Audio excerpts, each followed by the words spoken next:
गंग गणपते नमो नमः। श्रीमद् वाल्मीकि रामायण सुंदरकांड 10वां सर्ग। हनुमान जी को अंतपुर में सोए हुए रावण तथा गाढ़ गिंद्रा में पड़ी हुई उसकी स्त्रियों को देखना तथा मंदोदरी को सीता को समझकर प्रसन्न हुआ।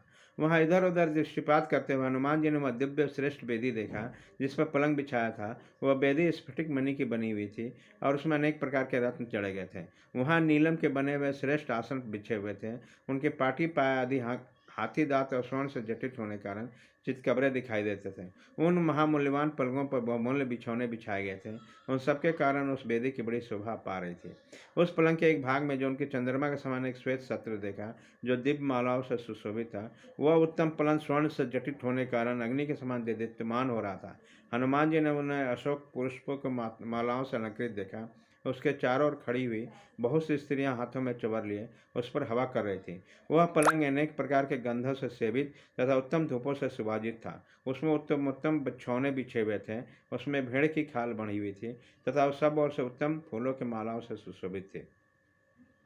इस प्रकाशमान पलंग पर महाकपि हनुमान जी ने और राक्षस राज रावण को सोते हुए देखा जो सुंदर आभूषणों से विभूषित इच्छा अनुसार रूप धारण करने वाला दिव्य आभरणों से अलंकृत और स्वरूपवान था। वह राक्षस कन्याओं का प्रीतम तथा राक्षसों को सुख पहुंचाने वाला था।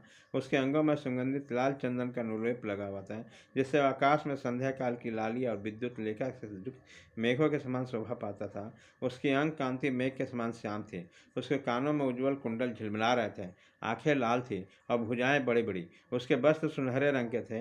वो रात को स्त्रियों के साथ कीड़ा करके मदिरा पीकर आराम कर रहा था।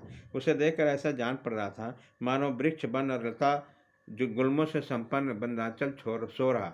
उसी समय सांस लेता हुआ रावण फुफकारता हुआ सर्प के समान जान पड़ता था।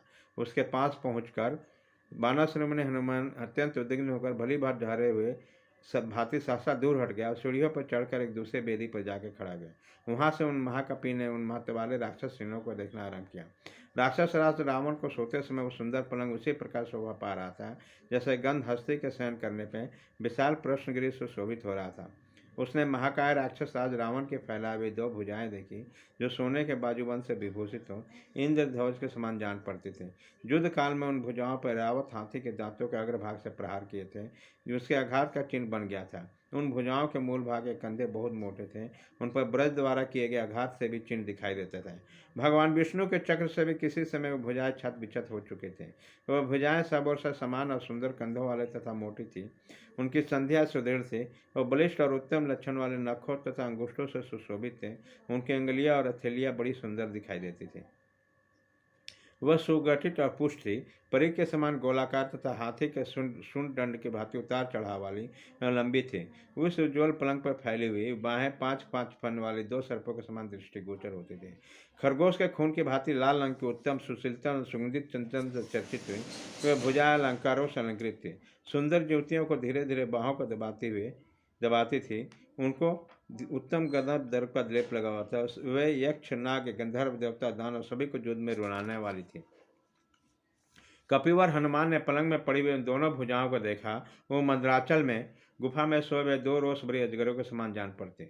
उन्होंने बड़ी बड़ी गोलाकार दो भुजाओं से युक्त पर्वतकार राक्षस राज दो शिखरों से संयुक्त मंदराचल के समान शोभा पा रहा था। वहां सोए हुए राक्षस राज रावण के विशाल मुख से आम और नाग केसर के सुगंध से मिश्रित मौलश्री के सुवास से सुवासित और उत्तम अन्न से संयुक्त तथा मधुपान के गंध से मिली हुई सौरभयुक्त सांस निकल रही थी। वह सारे घर को सुगंध से परिपूर्ण सा दिख कर देती थी। उसके कंडली से प्रकाशमान मुखारबिंद अपने स्थान से हटे हुए मुक्तामणि से जटित होने के कारण विचित्र आभा वाले स्वर्णमय मुकुट से और भी उद्भासित हो रहा था।